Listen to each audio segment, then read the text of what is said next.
C'est tous les jours de manche. Salut Arnaud. Bonjour et bon lundi. Bonjour, et surtout, bon anniversaire les amis. Car aujourd'hui, c'est un anniversaire. Alors non, c'est pas le vôtre, Apolline. Non. C'est pas encore maintenant. Vous, c'est vendredi que vous fêtez Tout vos à 29 fait. ans. On met 29 Donc, ans, bon, oh, comme il 29 est gentil. Donc c'est l'anniversaire du confinement aujourd'hui. C'était il y a 5 ans. Happy birthday. On se souvient tous de ce qu'on faisait il y a 5 ans. Rien. C'était le bon vieux Oh là temps. là. Le bon vieux temps des nouilles et du PQ, des gosses à la maison. On a fait du pain, on a applaudi à 20h, on a ruiné notre économie. Oh, c'était chouette. On a fait tout ce qu'on faisait jamais. Moi, par exemple, j'ai trié ce qu'il y avait dans les placards de cuisine. On a tous bazardé nos vieilles conserves à l'époque. On était là, avril 2003. Oh, allez hop, ça dégage pour les restos du cœur. C'est bon. J'avais l'impression d'être DiCaprio quand il largue ses meufs parce qu'elles ont dépassé les 25 ans. Oh là là, avril 2003, c'est périmé ça. C'est un coup à choper la listériose. 22 ans, allez. Dehors, mamie. On revivra pas un confinement avant au moins un an, à cause de la guerre atomique de 2026. Oui, dans les abris. J'exagère. Depuis, on vit quand même une forme de confinement. On est là. On va au resto ce soir. T'es dingue, t'as vu les prix? Et voilà, 2025, c'est l'année du confinement économique. Sinon, on va parler de sport. Gros week-end sportif. En rugby, la France a remporté le tournoi des 6 nations. Emmanuel Le Chypre sort à l'instant des vestiaires du 15 de France et nous rejoint. C'est énorme de gagner le tournoi des 6 nations. Mais bon, c'est jamais qu'un sport où il n'y a que 6 nations qui sont bonnes dedans. Sinon, il y aurait plus de monde dans le tournoi des 6 nations. Et il y en a même 4 là-dedans qui sont même pas des nations. J'ai lu... c'est même pas des nations. J'ai lu que les joueurs étaient tristes après le match parce que pour la première fois, l'alcool avait été interdit dans les vestiaires. Non mais... Et les traditions, quoi. Si dans les vestiaires de rugby, il n'y a pas d'alcool, tu vas pas jouer au rugby, en fait. Si t'es pas bourré naturellement, tu vas pas aller tamponner des mecs de 150 kilos. Le rugby sobre. Allez, les gars, on va faire une mêlée. Ensuite, on va se faire piétiner. Après, on va se battre. Après, il y aura la baston. Et on finit par la bagarre. Alors, finissez vos jus de pomme et on y va. Finalement... Je peux avoir une bière? Non, on va pas faire la promo de l'alcool. Ça rend violent. Et puis sport, toujours, en football. On en parlait à 7h20, l'OM s'est incliné face au PSG, ce qui a inspiré cette énième réflexion à Charles Magnin ce matin. Il disait « L'OM, c'est comme une voiture électrique, au bout de 60 minutes, il n'y a plus d'énergie dedans. » Pas faux. Alors justement, l'actionnaire marseillais de RMC, CMA-CGM, a décrété un jour férié pour nous permettre d'encaisser la défaite. Et c'est Charles Magnin qui est chargé de nous remplacer tous, toute la journée. C'est bien fait. Voilà, c'est donc vous qui allez lire la suite de ma chronique. Je suis au chômage. Faites-nous rire. Alors, c'est à vous. Je prends la suite. Alors, j'ai une blague, les amis. Vous savez ce que dit un DJ quand il rentre dans une fromagerie? Faites du bruit. Voilà. Merci Charles, qui sera donc au point virgule à 20h30 mardi prochain. Vous l'avez cherché, hein. Faut pas vexer son actionnaire principal. Sur CNews, est-ce qu'on se moque du Rassemblement National? Non. Ben voilà. Donald Trump, Arnaud, qui menace toujours de taxer les vins et les champagnes français avec des droits de douane à 200%. Ouais, on va forcément avoir une allocution d'Emmanuel Macron un peu chelou sur le sujet. Françaises, Français, la situation est grave. C'est la guerre, c'est la crise. Notre économie va peut-être être en ruine. Alors buvez du champagne. En plus, vous pouvez le faire. J'ai tellement augmenté votre pouvoir d'achat ces 8 dernières années.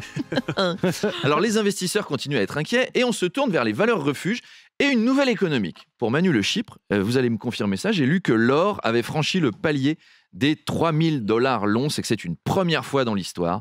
90 000 € le lingot. Les dents de Joe Star viennent de rentrer dans le 440. Dépasse totale. Trump, il adore ça alors. Je l'entendais l'autre jour à la télé. Il était là, I love gold. I love my golden hair. I love everything is gold in my house. Avec a golden bathroom. I take the golden shower. I love the golden shower in Russia. L'or a toujours été une valeur refuge en fait. L'économie n'a pas tellement changé depuis le Moyen-Âge. Vous savez que BFM Business existait déjà au Moyen-Âge? Ah ouais? Jouvencel, jouvenceau, damoiselle des damoiseaux, oyez, oyez. Vous escoutois BFM Business et notre bon roué a repoussé une attaque de la perfide Albion. Mais, par la gornugidouille, l'or manque en notre royaume, les caisses estoient vides. Pour en jacter, nous sommes avec Emmanuel Le Chypre, celui qu'on surnomme le ménestrel des bourses. Emmanuel, comment est-ce toi? Écoutez, j'ai ripaillé d'une bonne cuisse de gibier au souper. Ma ventraille est bien pleine. Qu'on fasse venir quelques cygnes blancs bien poivrés. Ces amuse-bouches m'ont mis en appétit. Pas le sang bleu. Nicolas Dose, notre crieur public des finances royales, est également en notre compagnie. Nicolas, doit-on acquérir de bons écus en or? Bon, alors la jactance, ça suffit quoi. Peste soit des dépenses de notre royaume. La cliquaille, il n'y en a plus. C'est aussi dur de trouver de l'or en ce moment qu'une pucelle dans un bordel. Va falloir relever la taille et la gabelle. Mais le roi s'en branloie totalement. Alors moi je suis un galant, mais s'il faut se tabasser avec lui à coups de gourdin dans la cour du château, eh ben ça me va, je suis ton chevalier. Oui, oui, merci, noble sire. Emmanuel, un dernier mot? Où sont les poulardes? J'ai faim. Allez, à demain. À demain et bravo Charles pour votre prestation. Bravo, Très très belle Au point prestation virgule. d'humoriste. Première partie, Charles. Oui, bientôt. Face à face.